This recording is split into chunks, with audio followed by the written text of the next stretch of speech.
Bismillahirrahmanirrahim. Assalamualaikum warahmatullahi wabarakatuh. Perkenalkan semuanya, nama saya Bungawati dari Prodi Sastra Indonesia Universitas Pamulang. Di sini saya akan menelaah beberapa kutipan dari novel Syahid Muhammad dengan judul Manusia dan Badai-badainya. Di sini ada beberapa tokoh seperti Janu, Pang, Nata, dan juga ayah, ibu. Lalu ada Bia, Livia, dan juga Nuraini. Pada novel ini mengisahkan tentang healing yang mengisahkan tentang perjalanan Janu untuk pulih, perjalanan untuk menghadapi luka-luka di masa kecilnya dan luka-luka lama yang tak kunjung menutup. Terus ada hal-hal yang melingkupi kepala Janu adalah seputar Robotcop dan juga Kerasakti. Tidak jarang Robotcop atau Kerasakti ini menjadi teman dalam menghadapi masalah-masalah yang Janu hadapi.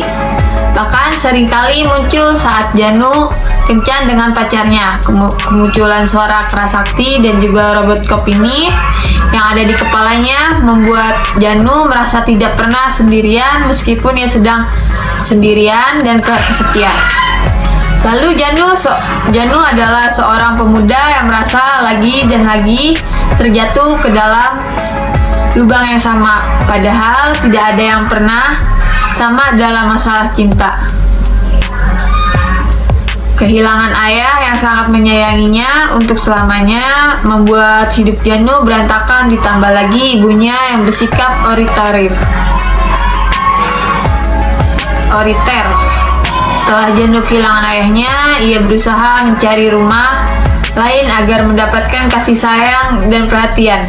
Ia merasa bahwa ia tidak pernah mendapatkan hal itu dari ibunya, namun alih-alih mendapatkan rumah yang nyaman, justru hidup Janu jadi berantakan sebab Janu membalikkan keadaan.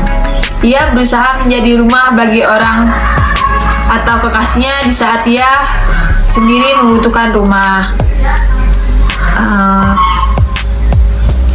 Setelah Janu berkencan dengan beberapa perempuan, alih-alih lukanya semakin pulih, justru lukanya bertambah semakin parah karena para mantan pacar Janu juga memiliki masalah. Janu ingin menolong mereka dan ada saat mereka butuh pendengar dan sandaran, padahal pada kenyataannya Janu sendiri yang lebih membutuhkan pertolongan tersebut. Lalu di novel ini juga tidak hanya mengisahkan tentang Janu, melainkan juga tentang problematik Nata dan juga Pang. Pada kali ini saya sudah mengambil beberapa kutipan dari novel ini seperti kutipan yang satu ini. Tapi tenang, bukankah kita keras kepala dalam urusan merayakan? Kadang kita mengangkat gelas, kadang kita mengangkat tangan, tapi selalu berakhir mengangkat doa. Pada kutipan ini saya beri judul bersyukur. Teman-teman, saya mengajak untuk teman-teman selalu mensyukuri hidup ini. Seperti kita masih diberi napas, kita harus mensyukuri masih bisa bangun pagi dan melihat matahari. Karena sebab Tuhan memberikan kita anugerah untuk selalu disyukuri. Pada kutipan kedua yaitu, jadi biar ku beritahu kisi-kisi untuk menjalani kehidupan yang membuatmu merasa kenapa kita masuk ke lubang yang sama. Di setiap kejadian yang datang padamu adalah kali pertama kau mengalaminya. Pada kutipan kali ini saya beri judul Kita Tumbuh. Setiap perjalanan adalah proses kita tumbuh untuk menjadi dewasa. Walaupun kita suka merasa masuk ke dalam lubang yang sama, padahal itu bukanlah lubang yang sama, melainkan pelajaran yang ada dalam kehidupan kita, seperti mengenal orang dan lain sebagainya. Lalu ada kutipan, aku ingin pulang ke rumah dan mendapatkan kedamaian. Atau setidaknya tidak perlu ada tekanan. Betapa memilukan jika tempatku pulang adalah tempat yang selalu membuatku ingin pergi. Pada kutipan ini saya beri hilang arah. Pada proses pendewasaan, pasti teman-teman pernah merasakan yang namanya hilang arah. Seperti ingin selalu keluar, tidak betah di rumah, atau ada tekanan-tekanan dari orang tua kalian sehingga kalian putus asa. Padahal tekanan-tekanan itu adalah proses dari orang tua kita untuk menyadari kita bahwa hidup ini adalah kehidupan yang keras. Kita tidak boleh menjadi orang yang lembek. Lalu ada kutipan, masa perkuliahan adalah fase baru hidup yang begitu kompleks, tugas-tugas jahanam, dan teman-teman yang menyebalkan. Pada kutipan ini, saya beri judul Hujan di Awal Semester. Karena kuliah itu seperti hujan. Di awal semester, tugas datang seperti gerimis, lama-lama semakin deras. Mahasiswa basah kuyup karena tugas. Kadang deadline datang menegur seperti kilat, menghantam seperti halilintar, lama-kelamaan bisa banjir juga.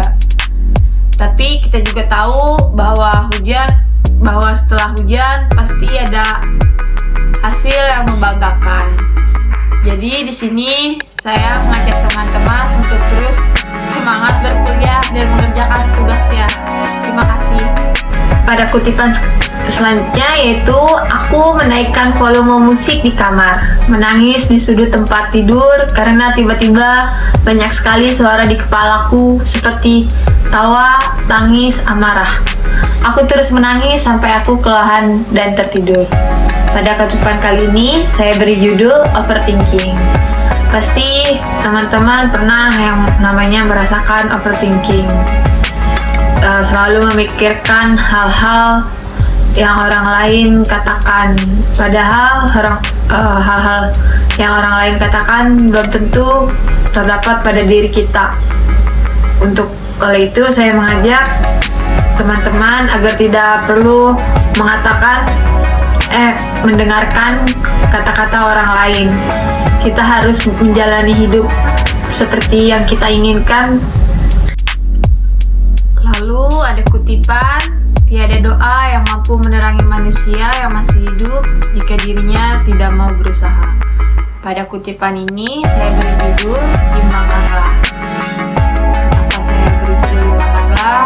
Cuma kalau kita terus-terusan berdoa tapi tidak ada usahanya, pasti tidak akan terlihatan hasilnya.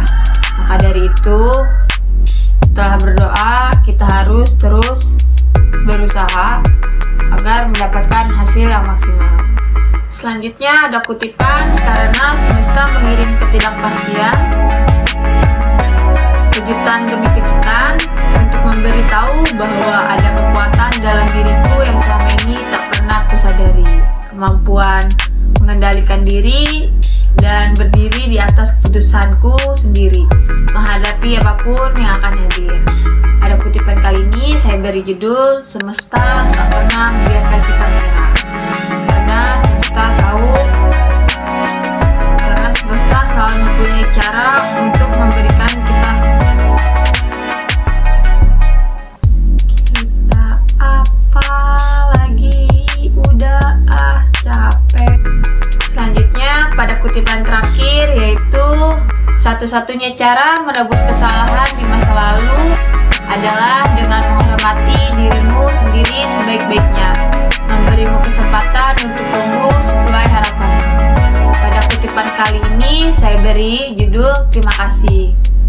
Di sini saya mengajak kepada teman-teman untuk selalu berterima kasih pada diri sendiri, karena diri sendiri atau kita sudah mampu bertahan hingga sekarang melewati hari-hari yang berat. Itu jangan lupa berterima kasihlah pada diri kita sendiri. Mungkin itu saja yang bisa saya sampaikan dari beberapa kutipan yang terdapat pada novel ini. Terima kasih untuk teman-teman Pak Sugio selaku dosen pengampu telah novel 1, dan terima kasih banyak juga untuk diri saya sendiri. Kurang lebihnya mohon maaf. Wassalamualaikum warahmatullahi wabarakatuh.